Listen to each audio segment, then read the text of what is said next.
What's up everyone, this is Bacon, and today we are doing a video that I have needed to do for a very long time. I have been avoiding talking about Arena, and honestly I don't know why. It's just something that I don't love. I think Arena is actually not terrible in Companions. You can do it pretty quickly every day, and once you get your teams kind of set up, it's not too bad, especially since they added the skip feature. Without the skip feature, it was absolutely horrendous. But now that we have a skip feature, Arena's not that bad, and I'm actually starting to kind of get into it a little bit because it feels like it's more of the late game stuff now that I have a lot of units that are pretty much built out. And so today we're going to be talking about the different formations for Arena, different comps. A lot of people have asked about comps, and then we're going to talk about the 4 different areas or like battles, stages, or whatever it's called for Arena. So that's why I'm up here in the top, not my normal bottom right. I'm a little smaller. But today, we're going to go through all these. Let's go ahead and just do a quick little look. So the first one was the default one. This one is the forest. This is ice. And then this is swamp. Each of these stages has a unique unique 2 things. Tactile heroes, which you can see here. These heroes get a buff throughout all arenas. So these heroes get a little bit stronger than other heroes. But also there is kind of like an arena or a stage advantage or changes that are placed in each one. And so when you start an arena for every week and you are paired with someone, there's going to be 2 stages that you and your partner can choose from. And then depending on the stage you choose, you have this different change in the arena kind of settings or whatever you want to call it. And so that's something important to kind of keep in mind of. And I'm going to go through those, and I'm going to kind of talk briefly about these formations. I'm not going to go into all these readings. You can read those if you want. Just pause the video, take a look at them. I'm also going to leave links to these down below to give credit where credit is due for those who have worked really hard and made these very valuable for the community and those who are trying to kind of understand Arena a little better. So this is the default one. This is the classic 3 in the back, 2 in the front.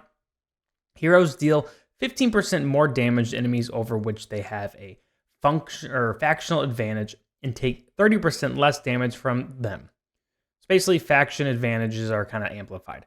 When at least 4 heroes of the same faction are deployed, excluding dimensional heroes, the base attributes of all heroes are increased by 50%. So, big advantage when you have at least 4 heroes of the same faction in your team. So keep that in mind.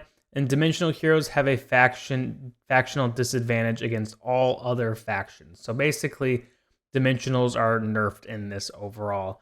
And so keep that in mind. I think, as kind of noted down here, dimensionals are a very popular heroes, especially for those who have been playing for a while. And even though they have a disadvantage, they are very strong heroes. And if you have a full team of dimensionals built out, they could still be valuable, as you can see in this dimensional comp down here. But let's go ahead and take a look at these builds. So you can see here, I'm going to kind of explain what these mean so you understand them a little better. But the equal mark is basically you can sub in that hero for that hero, and it should be pretty similar, basically efficiency. You're not losing out a lot. So if I swap Taylene for Tassie, I'm not losing out on a ton. Versus something like Mishka for Oku, Mishka is going to be better than Oku, and so you're losing a little bit of value there. Same if you do Oku for Turtleman, you're losing an additional value. So as much as you can have these big players that have the greater signs in your comp, if you can't, it's fine to go to the next one. And then with the equal ones, I would say just put in whatever hero you have in that slot that is, built out the most. So if you have a Tassie that has a signature item 30 and is 5 stars, but you have a Taylene that's not even ascended, put the Tassie in. Now, one thing to note is the double kind of greater sign is basically Raku, however you say his name, is substantially better in this formation than the next one. Same with Leica, substantially better than Athelia here. So that's the one where, like, if you really have like no Raku or Leica that's built at all, but you have a good Trisha or Athelia, you should probably put them in. But otherwise, try to get one of these 2 in. And you can see the pets here, the deer or the owl would work in this formation. Now, something that can be a little confusing is knowing where to put the heroes. And so you're basically just going to put them in from left to right. So if you open up your screen and it's just no heroes are put in the formation, go from left to right. So you put Mishka, Taylene, so on and so on. So just click in that order and it'll be set up the way that you want it to. And you can see here, there's a lot of different varieties of heroes you can put in. And because there are generally 5 teams that you have to put in for Arena, you're going to have to mix and match and kind of figure out what works best for you. Because chances are the average person does not have King Arthur or all the Dimensionals or even Awakened Brutus or Awakened Solace. If you're a new player, you're not going to have those heroes. And so you're going to kind of want to mix and match. I would say just put in the heroes in the first one to the best you can do as far as like the highest tiered ones, and then just go down for each one until you have a team of 5 or a kind of setup of 5 different teams. Now, one thing to keep in mind when you're doing your arena is also make sure you set up your defense. A lot of people will get their attack kind of thing set up, get their attackers good to go, and then they'll start attacking people. But if your defense isn't set up and you just have garbage defense set up or like a really old one that's not very good anymore, you're just going to lose your rankings a lot more, especially as you're pushing in the top 200, 150. It's going to be hard to hold your rank if you're constantly getting beaten because you have garbage defense. So make sure you are doing your defense as well as your offense. And I believe it will save your previous usage or teams for the specific arena type. And so you don't have to change it every time, which is really nice. If you had to change it every time, I'd be like, screw that. I don't care that much about it because that's a lot of work. So make sure you're doing that. This is the default one. This is, typical of these ones that stand out. These 2, you need Awakened Brutus and Awakened Solace. So it might be a little tougher. And you can also see there's a few, let's see, where is it? For the Dims one, for example, there is one with Albedo with 3 greater signs. That basically means she is irreplaceable in this comp. If you do not have her, do not use her in this comp because you just need her. So keep that in mind for those triple greater signs as well. And you can see here, Awakened Brutus has a triple. And then Brutus, obviously, if you don't have Awakened Brutus, Brutus is fine, but you're going to lose out on a lot of value on that comp. You also have Awakened Solace here. You're going to lose a lot of value on. So some of these comps might be kind of hard for beginners, and you're not going to be cracking into the top 100 as a new player. But this is something to kind of keep in mind as you're forming your teams. Who you're investing in is getting a good balance of heroes that are really good in campaigns so you can push farther, but also heroes that you can utilize in Arena because Arena does have a lot of good rewards in place. So let's go ahead and look at the next one. Next one is Forest Ranger. This is the one where it's kind of like a 5 dice. So you got 2, 1, and then 2. And then whoever is put in position 3 or the middle one deals 75% more damage. That is the only thing. It's nice, short and sweet. So whoever you put in the middle is going to be doing a lot of damage. For example, you can see in this one, you got Mishka, Awakened Solace up front, and then you'll have Teresa right in the middle. She's the big damage dealer. You can see she has 3 greater signs. No one will replace her. And then you have Devante and Leica in the back with the deer. You can see here the pet one, the deer is more valuable than the owl, and that's fine. And this is a really good comp, I would say, for example, that you want to kind of aim for to build out early on because all these heroes are very valuable. They are very valuable in other parts of the game. And so this is an example of one that I think like Trisha is like one of the best heroes, if not the best hero in the game. Mishka, same thing. Avanti's great, Leica's great. So that's a comp where like you can feel good about investing in that specific team because you can utilize them in a lot of other areas. Now let's go ahead and look at the previous one, and I'll just make note of another team that has a similar value set. I would say the second team, it's pretty much a lot of the same heroes as the other one. The second team, and then I think the Gwen Scarlet team is really solid too. I think Gwyneth and Scarlet are 2 heroes that you want to choose between one of them building out. I don't think you necessarily need to build them both out in Light Bearers because they both are the light bearers big damage. So I think this team's really good minus King Arthur. You can definitely substitute King Arthur for Sanja because King Arthur is a very pay-to-win hero to acquire. But I think a lot of these guys are really valuable and that you can build out too. So I like this team as far as a team to kind of aim for. You know, the Graveborn one isn't terrible either. I think they're maybe not as flexible for other parts of the game, but those are just two teams I think might be thinking of kind of pushing for first as far as building them out. Now, anything else that stands out, you have your tactical heroes here. One thing to note with tactical heroes, while they do have an advantage, they're not heavily utilized in a lot of these comps. Like if you just look at these 5 here, you got this guy in this comp, and is that the only one? That might be, yeah, I think that's the only one. Obviously, you can see there are like substitutes. So like here you have the Hypogene Catman. I don't know what his name is. No Thane here.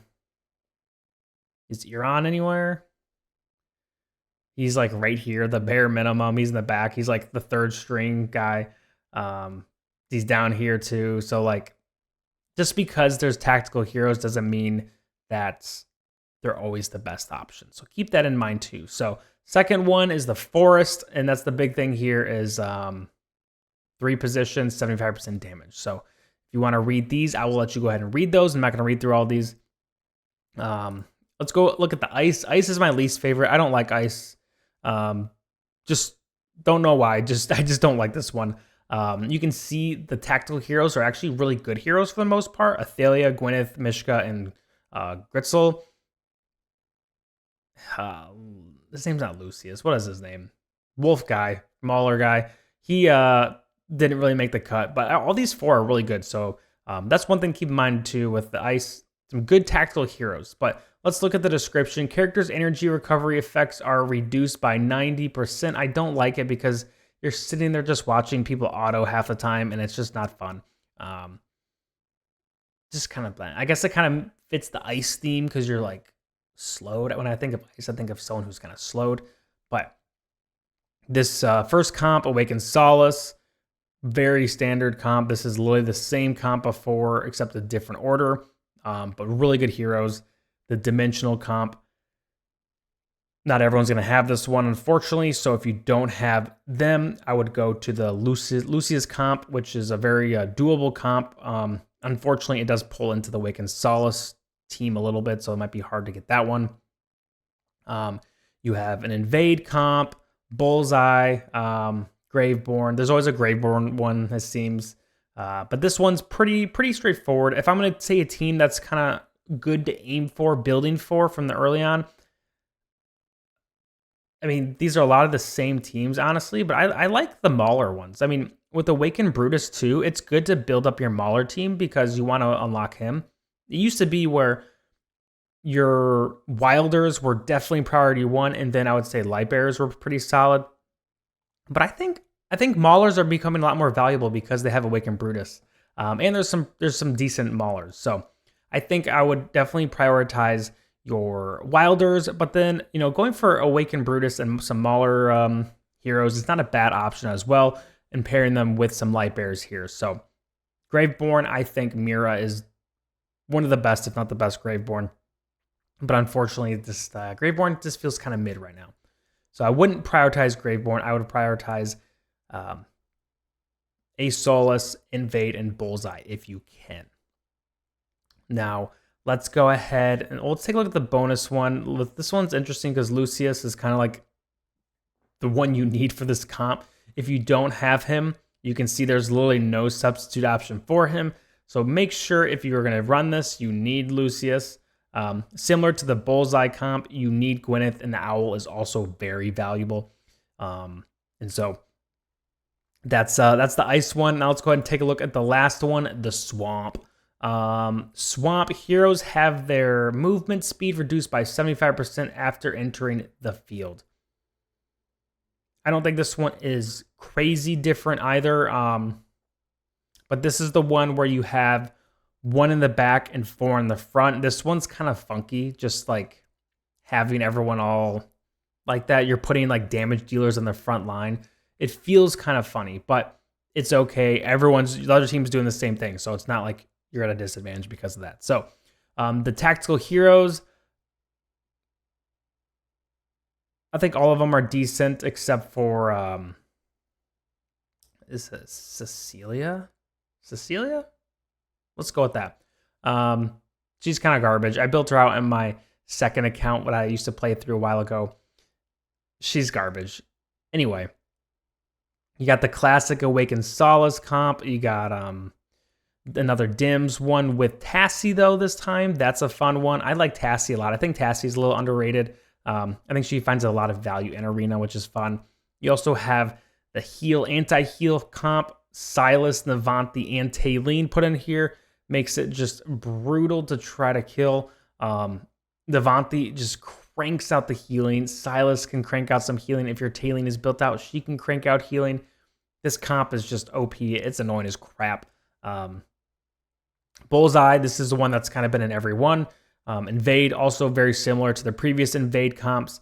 And then Gods Can Bleed. This one is definitely a heavy investment comp because you need Orthos and Athelia. But if you have them, or if your partner has them you can use, can you borrow your partner's thing? I don't remember actually. I feel like I never borrow heroes anymore because I'm just far enough where it doesn't matter in the game. But this one is obviously like a very late game. Someone who's probably spent a little bit of money, you're going to have this one. But otherwise, these are all pretty standard. Like I've said, King Arthur for Sanja is a totally replaceable, easy one to replace in these comps. But you can see Sanja here is already kind of in here, but you just kind of mix them around and see what works best for you based on what you have. Any other notes for this? I would say a fun comp you might want to kind of build towards is the heal anti-heal comp. You get a little bit of everything. Heroes that are good in a lot of areas. Mishka, Navanthi, Taylene, all great heroes. Silas is also a really good Graveborn hero. He provides a lot of healing. And then Gretzel is a hero that I really like. I put a lot into him early on in the game, and he requires some good investment, but I think he's a pretty solid guy. I don't think he's the best by any means, but he's a fun Graveborn to have. And now that's all 4 of the stages in Arena. My last thing that I want to mention is make sure you don't overlook the pets. The pets are very important. And then also, you're not going to have all of these comps built out for Arena, especially if you are a new player to the game. That is not the point of this video. The point is to just see what some good comps are, see if you can finagle them together or get something that resembles these comps a little bit, and then use these as a way to push in Arena and get the best rewards possible. And then as you progress in the game, try to get more things. Try to maybe go from 1 team to 2 teams that are like ideal builds, or go from 2 to 4 or whatever it is, depending on where you are in the game. You will probably, I can't even do all these comps. I could probably do 1, 2, 3, 4 of these, 4 of the 6. I don't have King Arthur, I don't have Shield Guy, and I don't have Orthos or Athelia really built out. So I can only do 4 out of the 6 of these. So this is just an example of you could be late game and you still can't do all these comps. And that's okay. This is just comps to pull from, things to build off of, and go from there. But hopefully this is helpful. I know people have been asking for Arena stuff for a while, and I've been avoiding it because I just hate Arena stuff. But these guides make it super helpful. Like I said, I'm going to leave the links to these in the description. And as always, if you like this content, make sure you like and subscribe below. Comment if you have a comp that's not on here that you've found a lot of success with, and let me share why. I'm curious to see how you found success and what you like the most. And if you're not really new or to the game, but you've been playing for a while, let me know what you think of Arena, because I'm curious what everyone's kind of opinions are of Arena, because it's had some ups and downs with companions to those who've been playing since the beginning. Lots of changes. I think it's in a decent place now, though. I kind of like Arena. But that's all. Thank you guys for watching. And as always, hope you have a great rest of your day. Peace.